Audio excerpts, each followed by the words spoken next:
another version of Rio in another timeline who actually needs the advice that you've learned now through your experience with your wife. Mm. What would you tell that younger Rio about dealing with that moment?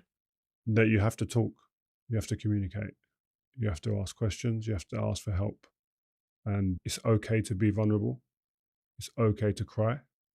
As we're taught again as men, as young boys, even I've done this. When my little boy falls over and he starts to cry, come on, get up, stop crying, why are you crying? Why are you crying? That's what I always say. Why are you crying? My wife said to me not long ago, why are you asking him why he's crying?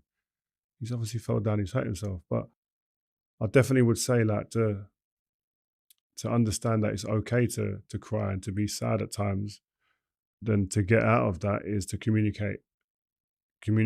And I think that I learned through those dark days and those dark months, weeks, years after my wife passed, and my mum quickly passed away after that as well, which was like a double blow. I actually shot a documentary, and that was part of the process of healing, to one, help my children understand things and to give them something, a product to go, listen, one day watch this, because this is in real time how I was feeling, how we were, how our family was, but also to help other people. And one of the key things on that was that documentary allowed me to talk and to open up, because I think without the pressure of the documentary, I won't talk. I wouldn't have talked. And I quickly realized I need to. What is going to be the thing that makes me talk? It was committing to a documentary that was going to be able to be seen by many people on BBC. So I done that, and that was like a real cathartic way of helping myself get through that kind of terrible dark time in my life. Are you okay now? Yeah, I'm good. I'm in a great place now.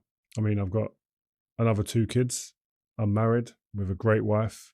My family and my children are happy. And I think I look at my family and go, when my kids are in a room full of another 100 children, would they stand out as kids who have lost their mum and their nan quickly in quick succession?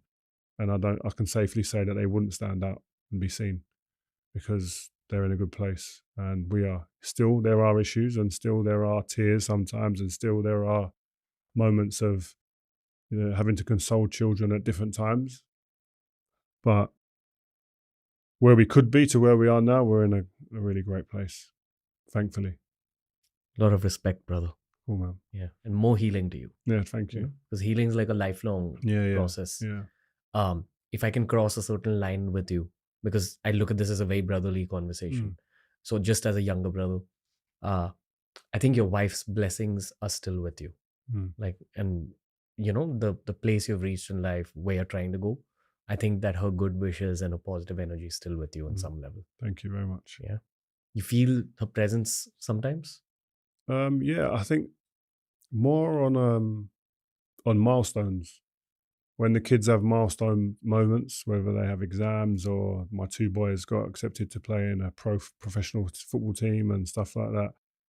My daughter does horse riding; she does something really well, or when something goes wrong, you you definitely feel that then, and that energy, and you're also asking questions all the time of yourself. My wife does that as well. She wonders a lot their mum if she's made the right decision for their mum, and which is a huge pressure as well that my wife puts on herself, which is unfortunate at times. But it's nice that actually she acknowledges that as well. And again, that's why she's the right wife for me, because her first interest, her first thing and thought is always about the children.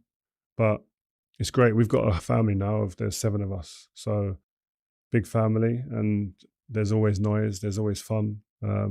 Happiness is with us now, so we're on a good road.